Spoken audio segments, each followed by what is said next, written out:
So, you got your location figured out and now you're ready to take some pictures.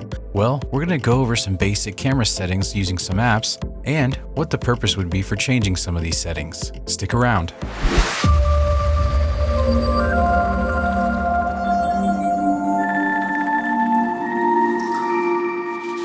There's a few apps that you could download that'll give you a professional edge using just your mobile device, but for the purpose of this video, we're just going to go over one of them, ProCam. So breaking out the App Store on your iPhone, let's go ahead and search for ProCam. They're on the 7th version of ProCam. Go ahead and give it a download and let's get it started.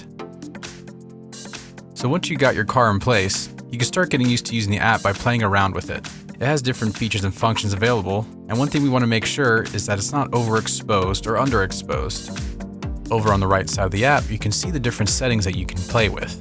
We're mainly going to want to be focusing on your ISO settings and your shutter speed settings. The shutter speed is what governs the length of time the sensor on your camera is exposed to light. The speeds are measured in fractions of a second, so the lower the fraction, the shorter the time the camera sensor is exposed to light. Adjusting the shutter speed will let you have the flexibility to capture moving shots of cars with streaming trails of lights if desired, or even be able to capture a shot of a vehicle that's moving very fast without missing any details.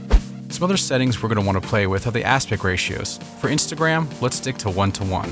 When trying to shoot for social media, you'll notice more and more major social media videos and images are being taken vertically, like a 1:1 aspect ratio or even a vertical 16:9. Depending on how you frame your vehicle may decide what aspect ratio you want to go with.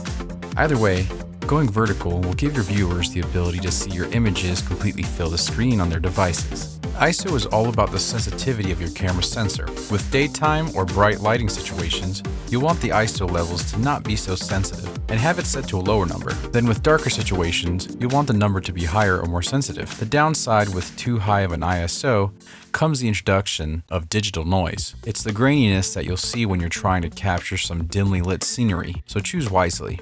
When it comes to choosing the right format for your images, you want to get the best possible quality you can. This is why I choose to go with RAW as opposed to JPEG. Why? It's because JPEG format compresses the image captured by your camera to make the image file take up less room, and it'll be automatically adjusted by your devices, resulting in loss of image quality. With RAW, you'll get completely uncompressed images that will be exactly what your sensor sees, giving you the highest pixel resolution possible. This approach will give you greater flexibility to edit the images afterward. There'll be some details that you can enhance with RAW format that you couldn't do with JPEG, and most likely your device will default to JPEG, which means you'll have to manually change it inside. And if you want to learn some editing techniques and you don't really have much experience, keep your eyes open for another video where I'll show you guys some secret editing techniques in a free app called Lightroom. Was this video helpful? Let us know down in the comments section. And stay tuned because we got more tips and tricks coming your way.